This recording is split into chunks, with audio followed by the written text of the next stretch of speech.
Presiden Brazil usulkan Indonesia menjadi tim pendamai Rusia dan Ukraina.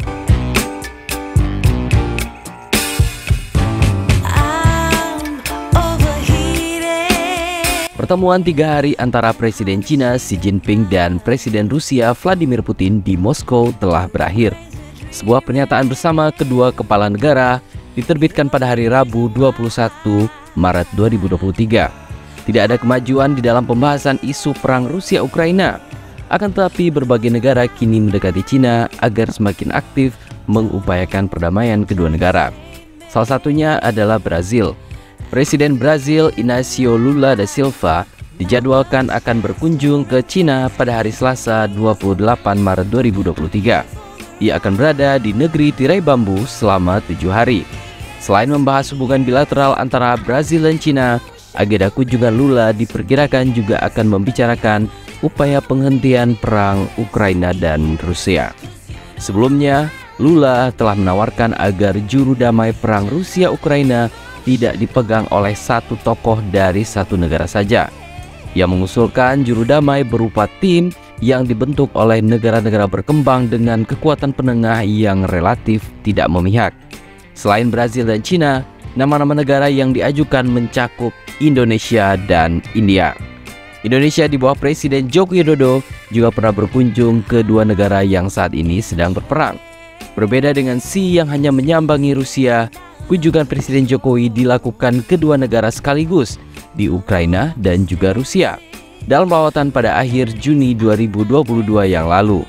Saat itu Presiden Jokowi menjadi pemimpin Asia pertama yang berkunjung ke Ukraina selepas invasi Rusia.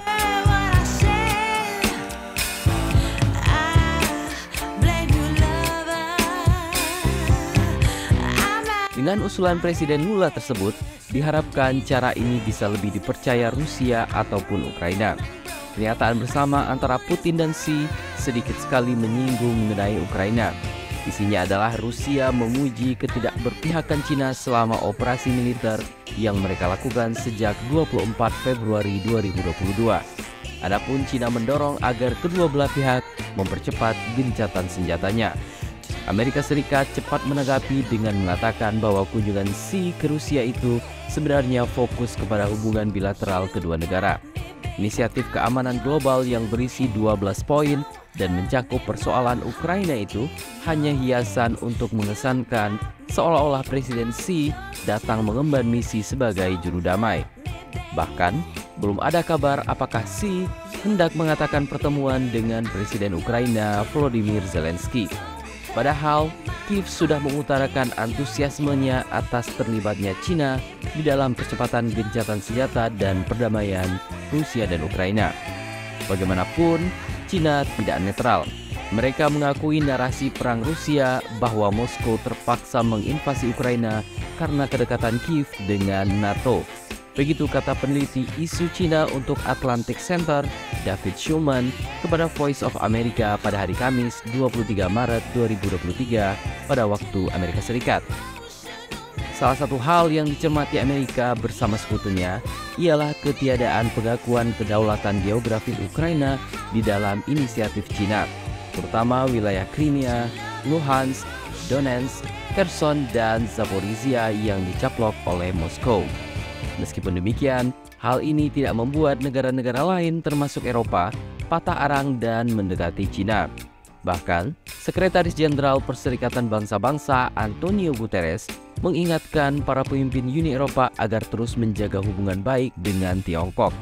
Bagaimanapun, adanya inisiatif keamanan global ini menunjukkan kemauan Cina untuk penghentian peperangan. Negara yang bergerak cepat atas inisiatif itu adalah Brazil. Pada Februari, ketika inisiatif tersebut diumumkan, Presiden Brazil Inácio Lula da Silva mengajukan proposal perundingan perdamaian kepada Rusia. Dilansir kantor berita Rusia TASS, Kementerian Luar Negeri Rusia tengah mempelajari tawaran tersebut. Ini bagian dari politik luar negeri Brazil untuk memajukan negara-negara selatan. Apalagi Brazil adalah negara berkembang terbesar di Amerika Latin dan mereka ingin memperkuat posisi di politik global. Walaupun Menezes mengakui bahwa pendekatan kepada Cina itu juga untuk mendekatkan kembali hubungan Brazil-Cina setelah memburuknya selama pemerintahan Presiden Brazil Jair Bolsonaro. Bolsonaro menuduh Cina sebagai penyebab terjadinya pandemi COVID-19. Hubungan bilateral kedua negara anggota BRICS tersebut sempat merenggang meskipun dari segi neraca perdagangan tetap besar. Pada tahun 2022 saja, nilainya mencapai 150 miliar dolar Amerika Serikat.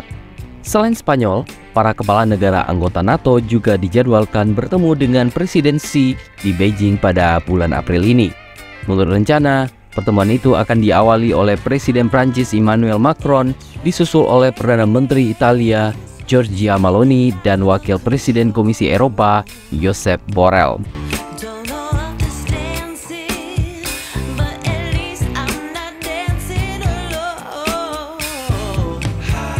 Jadi, terlihat sekali bagaimana nama Indonesia sebagai sebuah negara besar namun terkenal netral dalam banyak hal selalu dilirik oleh negara dunia untuk menjadi pendamai pihak-pihak yang tengah berseteru. Padahal banyak sekali negara besar lain di dunia, namun kenapa Indonesia yang selalu diingat? Ini pastinya bukan sesuatu yang dibuat-buat, karena sejak dulu pendiri negara kita telah menegaskan bahwa Indonesia memiliki politik luar negeri bebas aktif serta non-blok.